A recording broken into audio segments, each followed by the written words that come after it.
Welcome to your new home. Before you unpack a single box, brew that first pot of coffee, or even think about taking a much needed hot shower, there is one absolutely critical first step: getting your water actually turned on. In this explainer, we're breaking down exactly how to start water service in Aurora, taking you from initial research all the way to avoiding some seriously hefty late fees. But right off the bat, we've got a bit of an intriguing scenario to solve. Before you pick up the phone or crack open your laptop, you've got to answer one very specific, kind of wild question. Which Aurora do you actually live in? I know, you might be thinking, my Aurora? But there is a massive geographical twist here. There are literally 5 different municipalities named Aurora in North America. And each one has completely different municipal rules, water utility departments, and governance structures. Okay, let's dive into this. We are looking at 5 totally distinct jurisdictions: Aurora, Colorado, Aurora, Illinois, Aurora, Ontario, Aurora, Ohio, and Aurora, Oregon. It's like a giant administrative puzzle. Your setup requirements, everything from the documents you need to the fees you're going to pay, depend entirely on your specific location. You absolutely cannot use the Illinois forms if you live up in Ontario, and the Colorado office definitely won't be able to turn on your tap if your house is sitting in Oregon. Section 1. Find your Aurora provider. So, identifying how your specific local provider handles new accounts varies wildly. If you just bought a property in Aurora, Colorado, well, you actually get to skip a major step. The city automatically establishes the property owner as the primary account holder the minute the property is sold and the title transfers. They verify the whole shebang directly using county assessor records. But for property owners and residents in Aurora, Illinois and Aurora, Oregon, you don't quite get that luxury. In those cities, you have to manually initiate the process by submitting a formal application and registering with City Hall or the Water Department. Section 2. Essential documents and forms.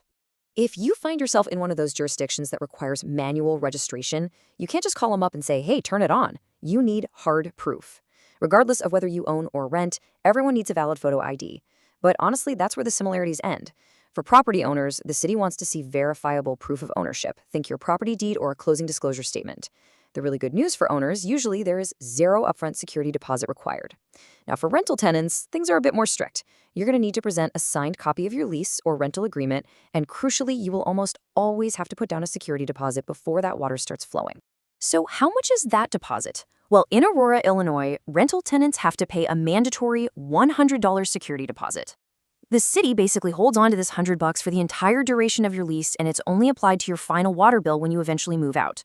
Though, interestingly enough, landlords in Illinois can actually waive this tenant deposit if they submit a notarized deposit waiver form. But the catch is, that means the landlord is taking on the financial liability for any unpaid bills. So good luck convincing them. Contrast that with Aurora, Oregon, where the upfront cost jumps up to $150. This is broken down into a $15 non-refundable application fee and a $135 refundable security deposit. But here's an awesome actionable insight for Oregon residents. That $135 actually gets credited back to your account if you make 12 consecutive months of on-time utility payments. Basically, pay on time, get your money back. It's a sweet deal. Section 3. The application process. Now that you have your photo ID, your deed or lease, and your deposit money ready to go, how do you actually submit them? Well, what's really interesting here is the flexibility for Illinois residents. You've got options. You can apply in person over at Downer Place, you can fax the forms if you're feeling a bit retro, or, for maximum convenience, you can simply email your completed PDF and a quick picture of your ID straight to water@aurora.il.us. Super easy. Let's cross the border into Canada. Aurora, Ontario operates a totally digital-first process. Everything routes straight through their website. You just go to aurora.ca/waterbilling, and you select the category that fits your specific situation, either renting your property or purchasing/selling a property. From there, you just knock out the mandatory online forms to transfer billing responsibility. It's incredibly streamlined, but it is strictly regulated. The town of Aurora has made these online forms the required, absolute pathway for all account changes. Section 4. Billing rights and assistance. Fantastic! The paperwork is approved and the water is officially on. Success! But understanding your new utility doesn't stop there. Billing schedules can be, frankly, pretty dense. In Ontario, residential water meters are read and billed quarterly, so that's 4 times a year. Commercial properties, on the other hand, get billed bi-monthly. Jump back over to Illinois and it's quite a bit different. The city of Aurora, Illinois issues a bi-monthly bill for water, but they also generate a completely separate bi-monthly bill for sewer services that comes from the Fox Metro Water Reclamation District.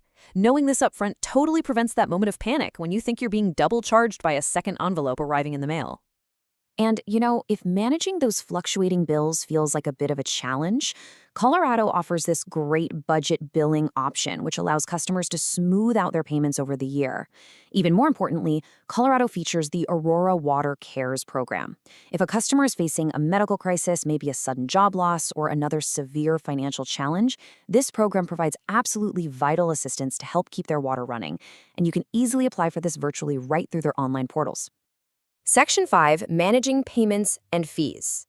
Whether you're on a budget plan or paying the standard rate, knowing how to actually pay the bill and avoiding the severe financial penalties for missing a due date is absolutely crucial for managing your household expenses. Let this number be a bit of a stark warning. If you miss a payment in either Colorado or Ontario, a strict 5% late penalty is immediately added to your account. Ouch! In Ontario, that penalty hits if you have a balance due after the due date, and then you're only given a tiny 10-day reminder notice to get it sorted out. In Colorado, just 5 days past the due date triggers this same 5% charge. So the crucial point is this: ignoring the bill makes things much, much worse, especially in Ontario. If a tenant doesn't pay their water bill, those arrears don't just magically disappear.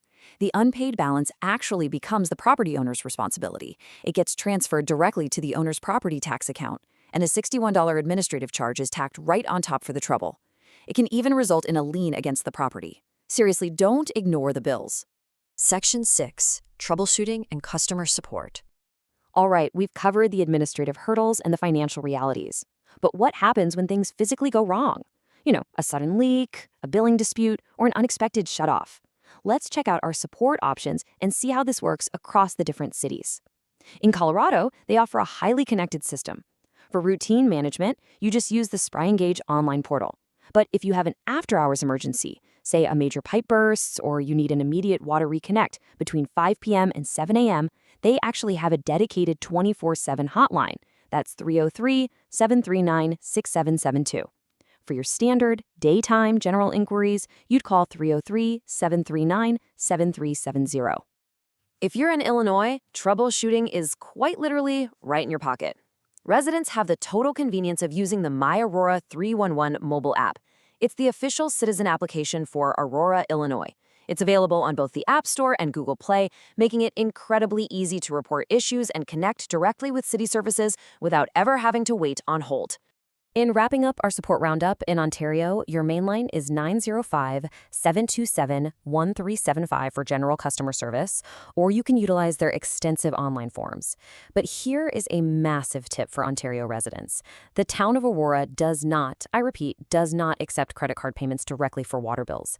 If you want to pay by credit card, you actually must use a third-party service called Plastic, and heads up, service charges will apply there. Otherwise, you're looking at banking, mail, or in-person payments only. Establishing water service doesn't have to be a massive headache, as long as you know the rules of your specific municipality. Now, as we wrap up, I need to leave you with this final, essential note. This explainer is intended for informational purposes only. The procedures and requirements for starting water service in Aurora may change over time. Please verify with the local water authority for the most up-to-date information. All right, go find your deed, grab your ID, and figure out exactly which Aurora you actually live in, because if a pipe bursts tomorrow, do you actually know who to call?